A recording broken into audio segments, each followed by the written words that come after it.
حضرت صلی اللہ علیہ وسلم پر وحی کا ابتدائی دور اچھے سچے پاکیزہ خوابوں سے شروع ہوا۔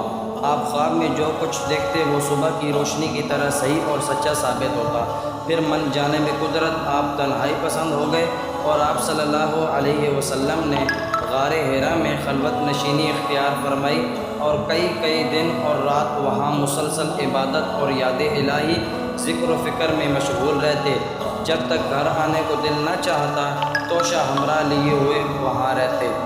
توشہ ختم ہونے پر ہی اہلیہ محترمہ حضرت خدیجہ رضی اللہ عنہا کے پاس تشریف لاتے اور کچھ توشہ ہمراہ لے کر پھر وہاں جا کر خلوت گزین ہو جاتے۔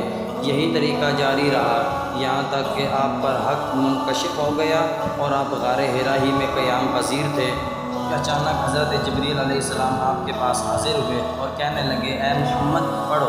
آپ فرماتے ہیں کہ میں نے کہا میں پڑھنا نہیں جانتا۔ آپ صلی اللہ علیہ وسلم فرماتے ہیں کہ فرشتے نے مجھے پکڑ کر اتنے زور سے کھینچا کہ میری طاقت جواب دے گئی، پھر مجھے چھوڑ کر کہا پڑھو۔ میں نے پھر وہی جواب دیا، میں پڑھا ہوا نہیں ہوں۔ اس فرشتے نے مجھ کو نہایت ہی زور سے کھینچا کہ مجھ کو سخت تکلیف محسوس ہوئی۔ پھر اس نے کہا کہ پڑھ۔ میں نے کہا میں پڑھا ہوا نہیں ہوں۔ فرشتے نے تیسری بار مجھ کو پکڑا اور تیسری مرتبہ پھر مجھ کو کھینچا، پھر مجھے چھوڑ دیا اور کہنے لگا کہ پڑھو اپنے رب کے نام کی مدد سے جس نے پیدا کیا اور انسان کو خون کی پھٹکی سے بنایا۔ پڑھو اور آپ کا رب بہت ہی مہربانیاں کرنے والا ہے۔ بس یہی آیتیں آپ حضرت جبریل علیہ السلام سے سن کر اس حال میں غار حرا سے واپس ہوئے کہ آپ کا دل اس انوکھے واقعے سے کانپ رہا تھا۔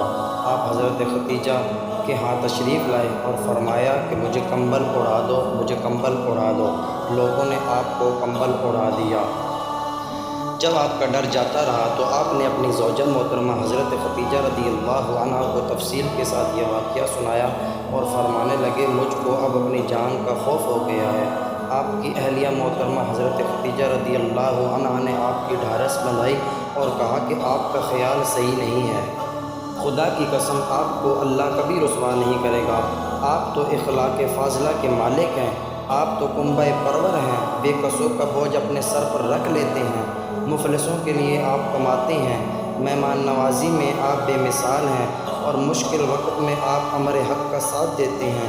ایسے اوصاف حسنہ والا انسان یوں بے وقت و ذلت خواری کی موت نہیں پا سکتا۔ پھر مزید تسلی کے لیے حضرت خدیجہ رضی اللہ عنہا آپ صلی اللہ علیہ وسلم کو ورقہ بن نوفل کے پاس لے گئی جو ان کے چچا زاد بھائی تھے اور زمانہ جاہلیت میں نصرانی مذہب اختیار کر چکے تھے اور عبرانی زبان کے کاتب تھے۔ چنانچہ انجیل کو بھی حسب منشاء خداوندی عبرانی زبان میں لکھا کرتے تھے۔ انجیل سریانی زبان میں نازل ہوئی تھی، پھر اس کا ترجمہ عبرانی زبان میں ہوا۔ ورقہ اسی کو لکھتے تھے۔ وہ بہت بوڑھے ہو گئے تھے، یہاں تک کہ ان کی بینائی بھی رخصت ہو چکی تھی۔ حضرت خدیجہ رضی اللہ عنہا نے ان کے سامنے آپ کے حال بیان کیے اور کہا، اے چچا زاد بھائی، اپنے بھتیجے محمد صلی اللہ علیہ وسلم کی زبانی ذرا ان کی کیفیت سن لیجئے۔ وہ بولے کہ بھتیجے، آپ نے جو کچھ دیکھا ہے اس کی تفصیل سناؤ۔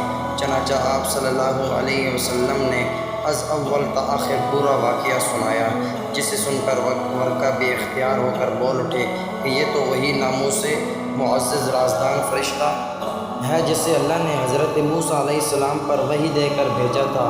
کاش میں آپ کے اس عہد نبوت کے شروع ہونے پر جوان عمر ہوتا، کاش میں اس وقت تک زندہ رہتا جب آپ کی قوم آپ کو اس شہر سے نکال دے گی۔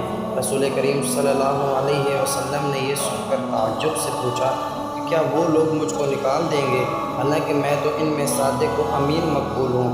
ورقہ بولا، ہاں یہ سب کچھ سچ ہے، مگر جو شخص بھی آپ کی طرح امر حق لے کر آیا لوگ اس کے دشمن ہی ہو گئے ہیں۔ اگر مجھے آپ کی نبوت کا وہ زمانہ مل جائے تو میں آپ کی پوری مدد کروں گا۔ مگر ورقہ کچھ دنوں کے بعد انتقال کر گئے۔ پھر کچھ عرصے تک وحی کی آمد موقوف رہی۔ صحیح بخاری حدیث نمبر 3۔